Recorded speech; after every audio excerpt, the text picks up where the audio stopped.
Hello, everyone. It's a pleasure to be here, and I hope you've been enjoying the summit thus far.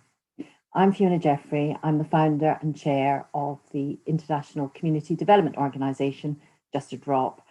And I'm here to talk a little bit about how I got involved in the global water crises. But I think more importantly, it's how you, as part of the travel and tourism community of the future, how you can think of ways where you can have your own impact. Now, in 1986, I was the exhibition director of World Travel Market, a global business to business event for the travel and tourism industry, attracting 45,000 people from 189 countries.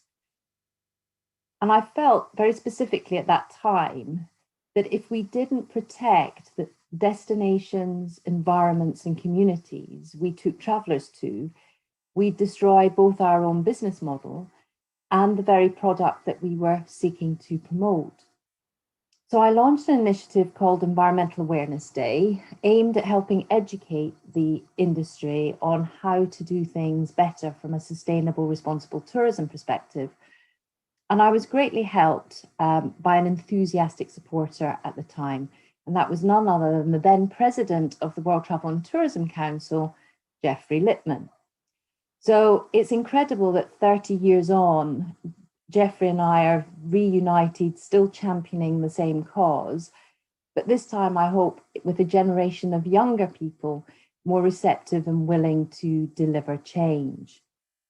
Now, the rebranded World Responsible Tourism Day is now the largest gathering of responsible tourism practitioners in the world. But back in 1996, it was not easy to set up. The travel and tourism industry simply were not interested in environmental issues. But, whilst there was a real need for a sustainability agenda, it was getting very limited engagement by the industry. And so I felt I needed to come up with another idea that would really encourage my industry to give back and get behind communities across the world. So I was then horrified to learn that back in 1998, a child died every 17 seconds from dirty water, and that dirty water was the biggest killer of children under the age of 5. Even today, 29% of the world's population lack access to safely managed drinking facilities. So I knew that this was a cause that really needed a support, but things had to change. Water is a global issue, and as tourism is a global industry. So I felt that this was a way to touch the hearts and minds of everyone, wherever they were in the world, as well as putting a focus on an issue that was environmentally sound, but also being impacted by climate change.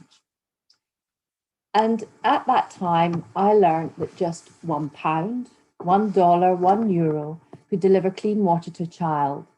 And so I created the organization Just a Drop, an international community-led development organization focused on providing communities with access to safe water, sanitation, and hygiene education. My thought was, if I got £1, just £1 from everyone coming to World Travel Market, that would be £45,000, and collectively we could start to make a difference. Of course, in practice, it's never as simple as that. But over the years, we've already supported 1.8 million people across 32 countries in water-stressed environments. And it's not just the access to water, it's how water rebuilds people's lives. Water is the essence of life. It's the springboard to so much more. At Just a Drop, we impact 12 out of the 17 Sustainable Development Goals, including no poverty, good health and well-being, gender equality, quality education, and climate action. And I love the UN Sustainable Development Goals because they give every company and organization in the world a unifying framework to support the top societal priorities in the world. And they also hold us accountable to our targets and our goals. Over the years, my experience has led me to develop a model that I believe is key to effective delivery, when tackling social and environmental justice issues. It's about being able to actually deliver on the aspirations and the aims, not just establish what those aims are. And I call it the transformational triangle. It's an approach I believe to be simple, replicable, and an effective modus operandi across the globe, across the board globally. It relies on people focusing as well on their areas of expertise, but in a way that's joined up. So the actors are governments, the private sector business community, international and national NGOs, commonly referred to as the third sector. All three are required to work together to contribute effectively towards improvements in civil society and for communities to remain at the heart of the process.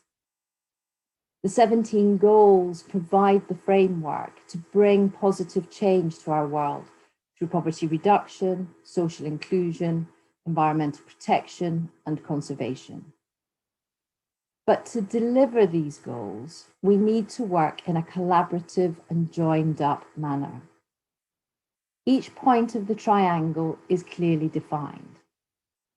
Governments create viable policy frameworks for business and the third sector to operate efficiently and effectively. Businesses provide the engine and investment to actively participate in the change we want to see, to be able to do the right thing, and as a result, for that also to be good for business. And the not-for-profit third sector underpins effective delivery on the ground. Because to be effective on the ground, you have to have the right organisations undertaking the right engagement to ensure that things are sustainable and impactful for the long term. By having a collective vision and demonstrating all three sectors, collaborative, leadership and partnership, we can ensure that civil society communities genuinely really benefit. Just to develop strategic partnerships with businesses and works within local government policies. And we therefore enable businesses to make a tangible and long-lasting social and environmental impact on the welfare of the communities with which we engage. Water is simply the springboard to enabling people to flourish. We say life without water is an endless struggle. With it, almost anything becomes possible. And to try and illustrate an example of what I mean by that, let's take a look at the Kwavoki self-help group that we work with in Kenya. They live in a rural area characterized by biannual rainfall, and that results in very long dry periods throughout the year. Farmers lack infrastructure to store the vital rainfall when it comes, and that contributes to poor water access. In addition, changing climate has resulted in the rains becoming less frequent, and that reduces the availability of water for drinking, household needs, and farming. And that impacts on the farmers' ability to both feed their families and from which to develop an income. In addition, during the dry season, women and children will walk up to 6 to 12 hours a day just going to try and collect water. That not only puts them at risk for attack or being abducted, for the children to miss school, and it prevents women from doing more income generating activities. So we are all about local, environmentally sensitive solutions. And so with the self-help group, we built collectively with our partners this sand dam. Now, a sand dam is a reinforced concrete wall built across a seasonal sandy river. During the rainy season, the rain and sediment is caught behind the wall of the sand dam, and that captures 1 to 3% of the overall flowing water, which then enables it to be extracted through a simple hand pump. There's enough water in the dam to last the community until the following rainy season, when the dam is topped up again. And this prevents the need for women and children to do those excessive walks, and it stops the community becoming ill because they're drinking water that's filtered naturally through the sand, and so it's safe for them to drink. There's also water available for the community to use in hand washing, embedding a culture of hygiene, which is so important in order to prevent the transmission of coronavirus.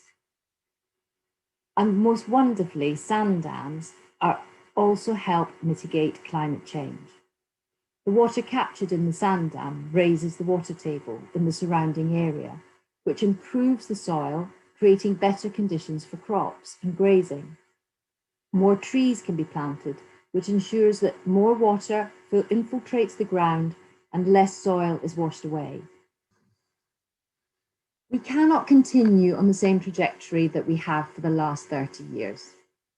A lot of re-engineering has to happen across government, business and society. Travel and tourism businesses need to re-emerge in a new era of responsibility, and this has to be built into their recovery plans. My key message today, however, is you can make a major contribution to the future of our planet. So please aim in your working lives to make a difference in your own way. Change the trajectory, consider the issues, collaborate effectively, and work towards rebuilding a better, healthier, and safer future for yourselves and for the generations that will follow your example.